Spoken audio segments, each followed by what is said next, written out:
How's it going, Flesh and Blood players? Night Fable here. I'm doing something a little bit different this time around as far as final thoughts for the set of The Hunted.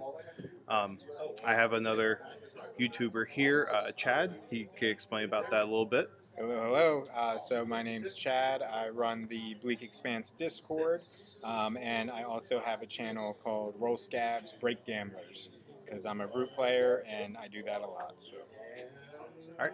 And also, we are at the Banish Zone right now, so if there is a little bit of background noise, apologize for that, but you should be able to hear us bright and clear. Banish Zone's always pretty packed. It's an amazing store. It's our home store, so that's we come here pretty much weekly and most of their events, which is one of the things I guess that we're going to be talking about today is the pre-release that we had here, right? Yep. It was the only one that I think both of us did. Mm-hmm. As much as I was excited for the set, I have a long distance to pretty much every store I go to. So, I'm the same way with that. Like, yeah, pretty much this store is about 30 minutes away from me, and then every other store is at least an hour away. And as much as I love playing Flesh and Blood, my wife likes spending time with me, so got to make sure that she's happy. So right. this was the only one that I was able to do, but it's always a blast when I'm here. So. Right. So we can start with you. Who did you end up playing? So I ended up playing Arachne. I was kind of forced into it though. So I really wanted to try out Syndra, like every single other person that's doing pre-release. But the card pool just it wasn't there, and I was basically forced into Arachne. I mean, I had ninja stuff, but there wasn't much to get my daggers back.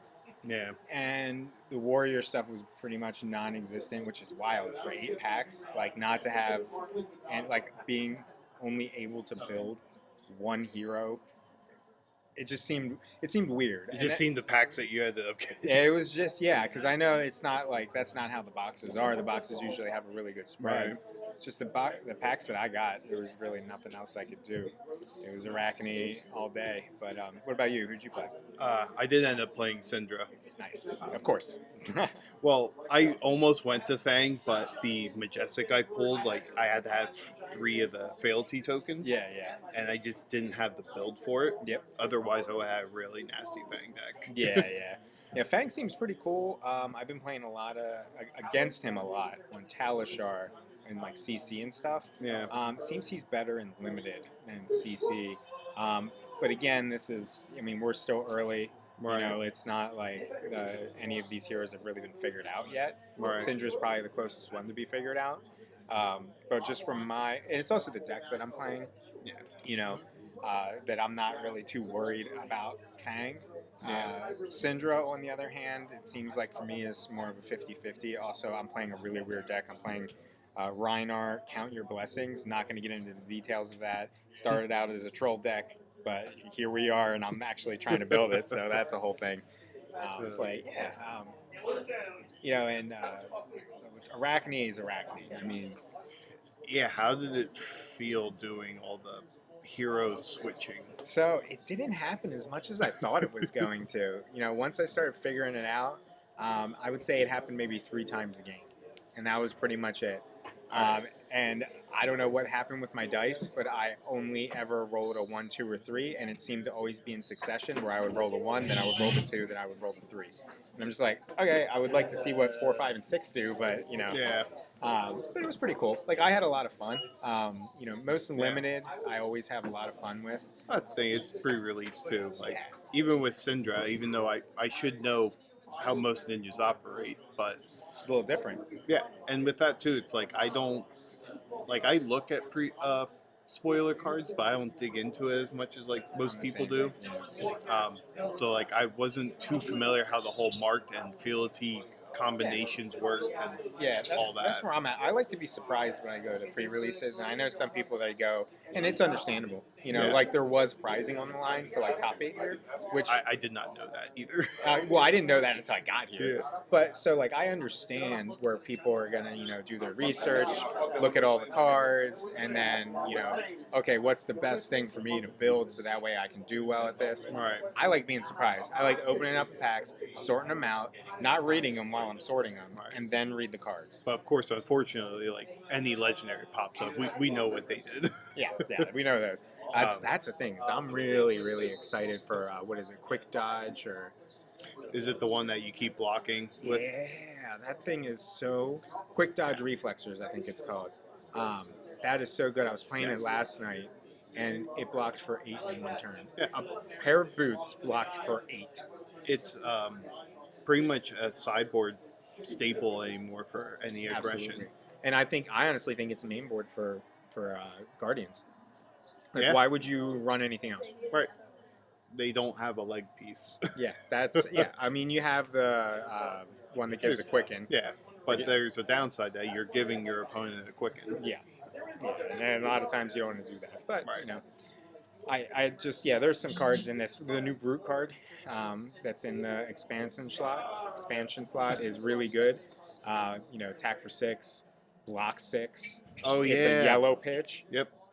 I mean, maybe sideboard for KO. Yeah. But in the Reinar build that I am currently doing, it's a main board. It has been chef's kiss. Nice. Yeah. And back to the pre-release. So, how many wins did you pull off? I went 2 and 2. Yeah. Okay. So not the greatest, but still got some wins in. How about you? Well, I was 1 and 3. Yeah. yeah. Because again, like I said, I didn't understand the whole marked and fealty right away. Yeah. I'm like, oh, so I'm not really marking a whole lot, but I kept doing the dagger thing. Yeah. Well, how was it though overall though? I mean, you say you went 1 and 3, but I mean, you had fun though, right? Like, Oh well, yeah, it's pre-release. Yeah. You're there to have fun. I don't take them seriously. Exactly. Obviously, even if there was prizing online, which I wasn't sure of, it doesn't matter to me. Yeah. I mean, Any good pulls? I did get the draconic legs. No. Yeah. Oh, I'm so jealous. John was so mad because it was the 1 pack win that I got. Oh, really? And it was in the 1 The pity pack. Oh, let's go. That's the best. I That's also the best got when you the get those. Majestic D react out of that. Oh, you did. Yeah, it was a heck of a pack. Yeah, we were talking about that a little bit. That's the one that I think, like for me, it replaces Favor Scene, It does.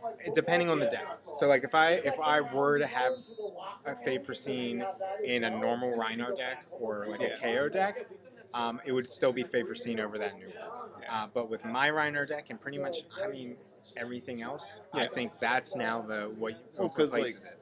Opting 1, it's sort of viable. Mhm. But because we have Rune Blades and a lot of aggro running around, this card's going to replace that pretty easily. I could see Fate for Seeing being good in Guardian too, because believe it or not, that also helps your pitch stack. Yeah. Because since you're opting, you put it to the bottom, so it Fair can help enough. your pitch stack. But they're also going to run that plus Fate for Seeing plus Sync. yeah. I mean, that's Guardian for you, Yeah. But yeah, so with the pre-release then aside, we're going to discuss a little bit about the meta moving forward. Where some of the decks you think are going to be controlling the meta at this point. Yeah, I still think it's going to be Zen and Enigma. They're really difficult to beat. I mean, I understand where people were like, oh, well, Syndra's so aggro. You know what? So was Dash.io. And look what happened in the World Finals? Yeah. I mean, that was not she did almost 200 damage and Enigma still won. She's like, I don't care. Do what you got to do. Here's CYB. Right. But that she also had blue CYB at that point in time. So that's when they realized it was a problem. Yeah, maybe a little different, but I still think Enigma and Zen are pretty much going to run away with it. I mean, it does help that they banned Zephyr Needle now. Yeah. That's one of those cards where, you never really thought about how good it was. I think it was fine. It's just until I think it's that sticks up. Yeah. That, as soon as I read that, I was like, this is the problem. Yeah. When you're eliminating D-reacts from being able to destroy a weapon, it's a problem. Yeah, I mean, it's the same sense as when they banned Berserk in the Brute class, and we're all like, what's going on? And then we saw Savage Sash, and we're like, oh, yeah, okay, that makes sense. Yeah.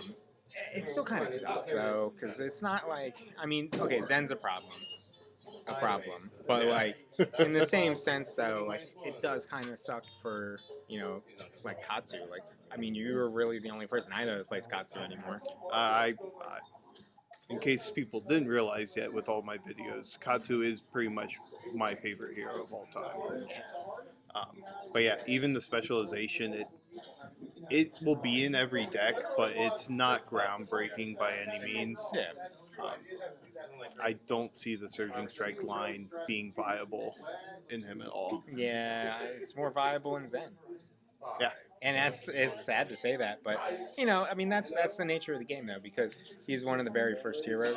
Yeah. And the same with Rhino too. He's one of the very first heroes, and you know they're going to print to power level because power creep is a thing, and Yeah. you know that's why we have KO now, and you know people are playing KO over Rhinar. The Yeah. only one that kind of I think breaks that mold a little bit would be like Levia, because she was trash for the longest time, and now she's one of the best decks. She is, but she has a lot of. It's a big gamble. You know how you need to know how to play her. Yeah. Like you're not just going in there. You know how to really play her, and to do like 5 rounds and trying to play Levia or Levia, however people want to call it. It does become rough. Yeah. It's the same thing with because I tell a lot of people I think Riptide's very underrated. Riptide's very underrated. I mean, I remember when Riptide first came out and people were like, this is trash here, it's garbage. At the start, he kind of was. Yeah. But since he's gotten these specializations over time, like, he is pretty nasty. Yeah. Yeah, I can't remember who it was. It's somebody that's not like super local.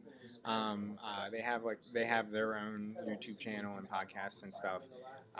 And he ended up winning. I think it was a pro quest with a Riptide, and that was a big deal. He made a video basically like, "Haha, I told you Riptide was good." Like the thing is, like talking to other Riptide players, like they said, there's really no like auto win with him. Correct. And every round, kind of like back to the Leviathan thing, you have to think about every single match, and it can drain on you depending how you are as a player. Yeah. Yeah, that's like Kano, running Kano. Like, I mean, yeah, you can just stumble across the combo win, but for the most part, people that are playing that they're thinking about every single detail, every single turn, all day. Yep. And I'm a brute player. I can't do that. I cannot do that. It's ABC. Yeah. Yep. But yeah, I mean, to me, I think Enigma is going to be hurting a little bit. Yeah. Because even if she is like one of the best, you know how new sets go. Everyone's going to want to play them. Oh, yeah. And I think between Syndra and Fang, I think they're going to give her a real problem. I honestly could see Fang giving her more of a problem than Syndra, and I know that's probably a little bit backwards, but because he can kind of do what Syndra does with the go wide, that kind of stuff. But he's also a warrior, so he can also go tall. Oh, yeah.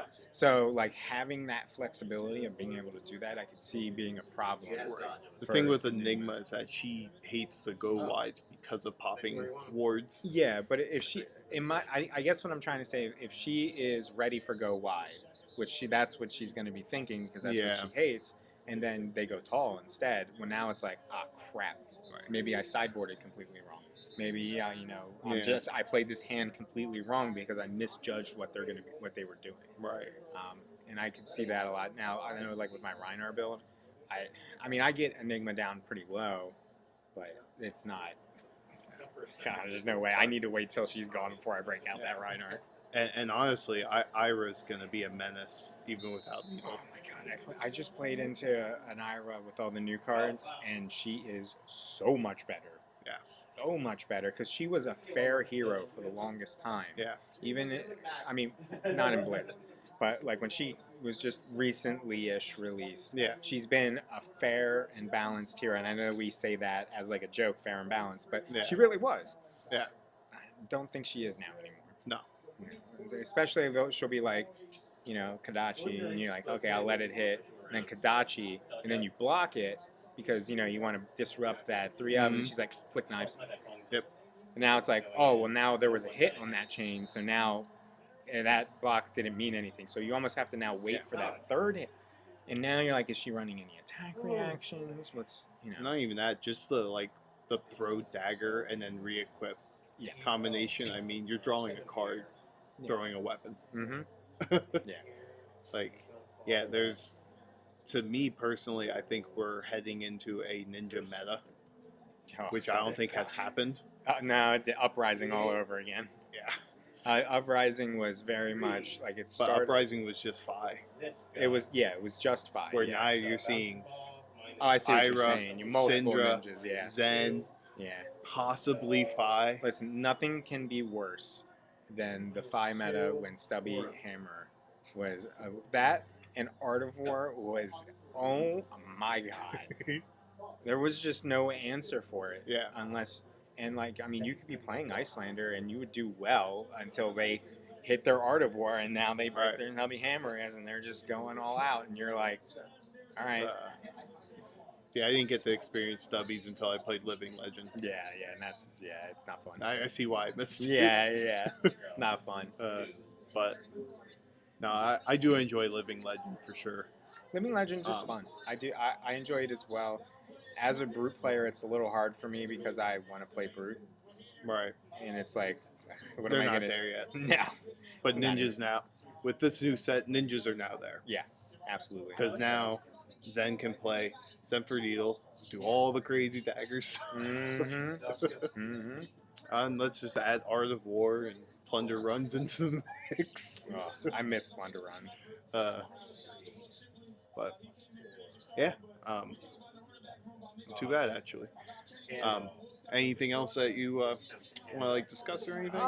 You know, I guess like with this set in general, you know, it's a really good set. I love the art of the set a lot, Yes. and you know, I think that's one thing that I will give Flesh and Blood over a lot of different card games is all of their cards are beautiful.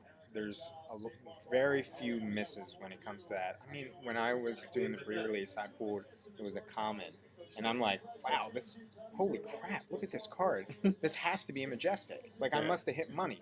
And then I look at it and it says common. I'm like, really? Like, what? What is weird though, and that's I've heard some people talk about it. It's really weird how we're having these like multiple definitions for legendary now. What do you mean? Where like there's card text legendary, for one legendary, copy, yeah. and we also have legendary rarity. Yeah. And like it's starting to get a little weird. Yeah, I mean, I could see where the confusion would come in with that, but I guess because I've been playing for so long. Oh yeah, Um, it's understandable. It's just one of those. It's like, well, this isn't legendary. Like, no, it is legendary. yeah. It's not legendary rare. Yeah. That's funny. How do you feel about the new Command and Conquer? Not the new one. Oh, I know what you mean. Yeah. I don't have a problem with it. I think it's a good thing. I know a lot of people are complaining about it being legendary. It makes the sense. rarity legendary. Yeah. But it does make sense because one, it's a new art. Two, they want to preserve the collectability of the older Command and Conquers, and I personally appreciate that. Yeah.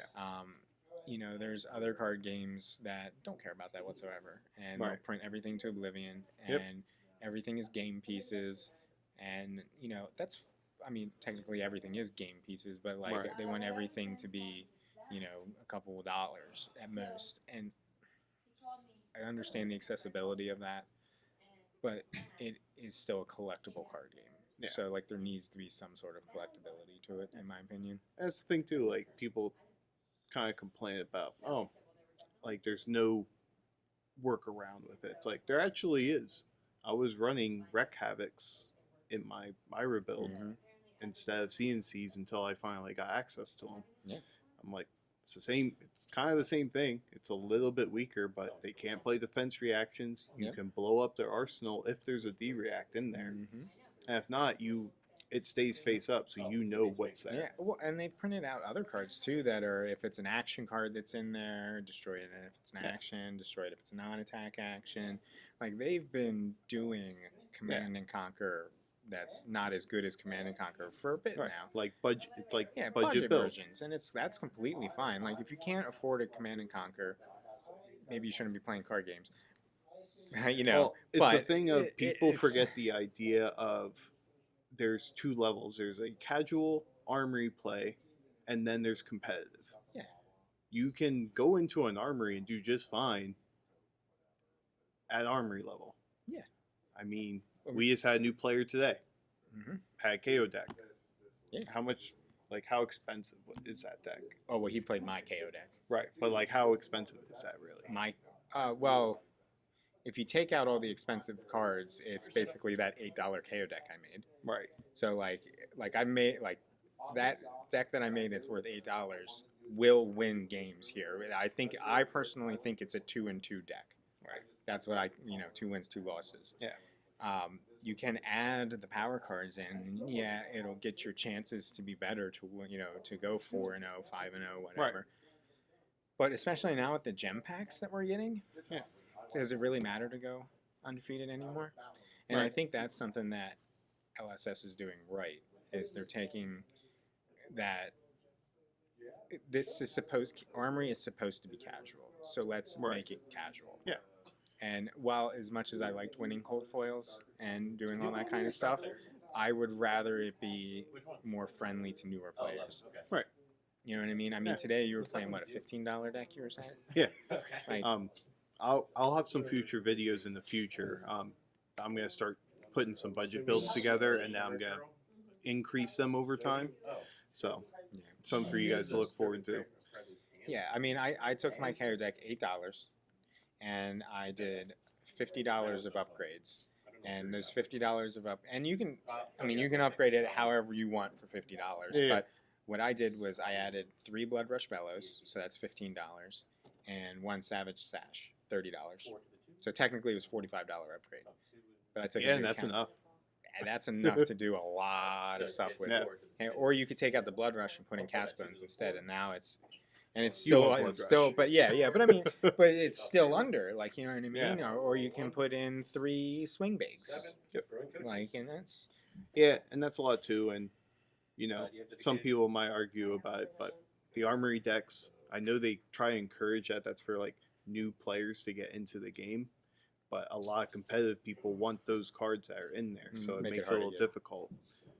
Which is why I'm going to start trying to make some of these videos. So if you're a newer player and you're trying to get into it, if you have trouble getting access to armory decks, there is an alternative that you can get something together, and then buy maybe like he said, a $50, maybe $100 upgrade. You can have a pretty decent deck for that price. Yeah. Or honestly, don't even upgrade it.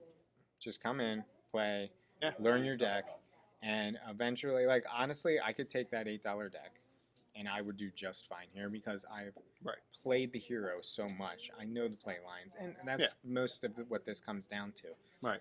I mean, I could give, now I know, like, today you're playing your $15 deck, so when the new guy was playing my KO deck, which is fully blinged out, fully everything, but you could give me an $8 deck, and he is going to have a very difficult time beating not even me. that. Him having access to that, it got him being able to feel how it is to kind of run the reins against somebody. I will say that it was really funny because I've never seen somebody so happy to play Command and Conquer.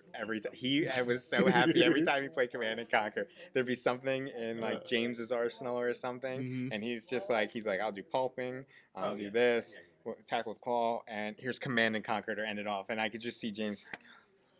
Come on. I think John gave him a bit of a frowny face because I saw John pummel him. Oh, really? Yeah. That's so funny. But, like, I didn't see his reaction, but I know that feeling, and he was probably just like, "Oh." Yeah. Yeah, that's hilarious. But yeah, it was a good time today, and I'm glad that we got somebody new to come in. Yeah. We're supposed to have another new person from the Magic community come out to play. Oh, okay. I didn't see him today though. He was going to. Was he the one that was here yesterday for pre-release? No. Okay. No, he was out on Wednesday when we do Magic. Okay. That's right. I'm a Magic player as well. But yeah, and I just told him to come out. He said he would. I mean, it's fine. He probably had something going on. Yeah. But he was going to use my KO deck.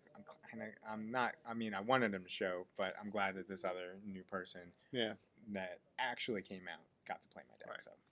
Yeah, I know the guy from yesterday. Like, I had one of the little resource coins. Yeah. Way back when someone gave me that. Yeah. So I gave it to him because he can't do Sundays a whole lot, but Thursdays he's gonna try and come in. So It's more I told- casual Thursdays too, which is nice. yeah, 'Cause that's what I told him. I was like, you got Plexi there. It's like Yeah. he's very helpful, and he'll give him whatever deck he wants. Yeah. So That's the thing about our armories. Like, none of us are tryhards, but we're all very good.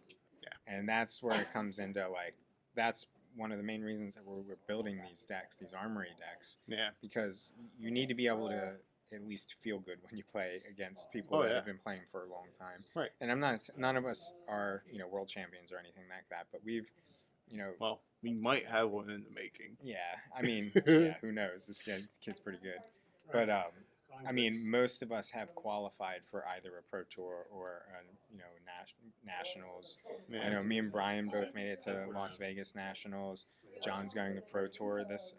He's the Pro one Tour I'm this year. saying. Like yeah, he might become something. yeah, and then Justin also qualified for a Pro Tour before. Nice. Yeah, last year he qualified.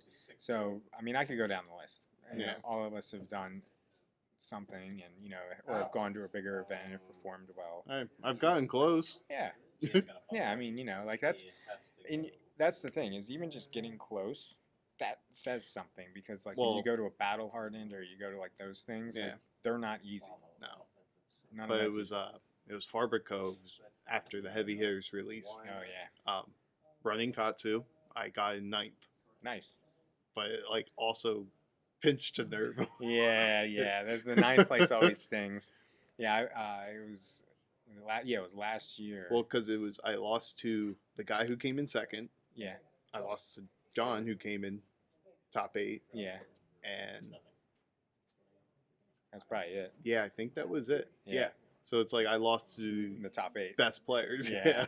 Yeah, I've had that. I remember a couple of times, like, so yeah, it was sometime last year when I was grinding for Nats. I went to 4 RTNs and I top 8'd and just lost to make top 4 every single time. And then the last one I got 9th. And that one hurt more than anything. So I'm like, I just missed it. And luckily, though, I had more than enough XP. So it might have been the year before even that. Yeah. But it was. That's what I'm waiting for. It's like I just want to get this top 8 like monkey off.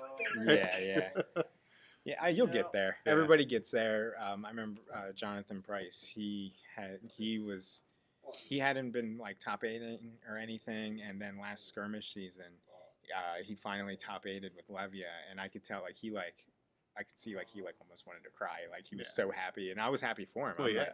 Because I was judging. It is a accomplishment. Yeah, because I was judging, and it's not like this field is like the field that he was playing against is anything to shake a stick at. Like he was, like I'm pretty sure it was like Rose, Dex, and those are both people that won Battle Hardens. Ryan, I think he was in the finals of Battle Harden. Like so, like he was doing that against people that really know how to play the game, and like it's awesome when somebody that finally breaks through. Yeah. You get there. All right. We are going to wrap it up here. Just in case you missed it in the first video, of course, we are at the Banish Zone. It is in Warrensville, Pennsylvania, in case you're in the area. Great place to go to. They sell a lot of fab singles. It's pretty much our, what do you want to say, our cornerstone. Yeah, definitely. It's fab. our main thing, main place to go to for Flesh and Blood, and pretty much everything else. I mean, you can see they have like Warhammer here. Pokemon, Magic, board games. I mean, they got it all. So, all right. Well, thank you all for watching, and I will see you next week. Take care. Peace.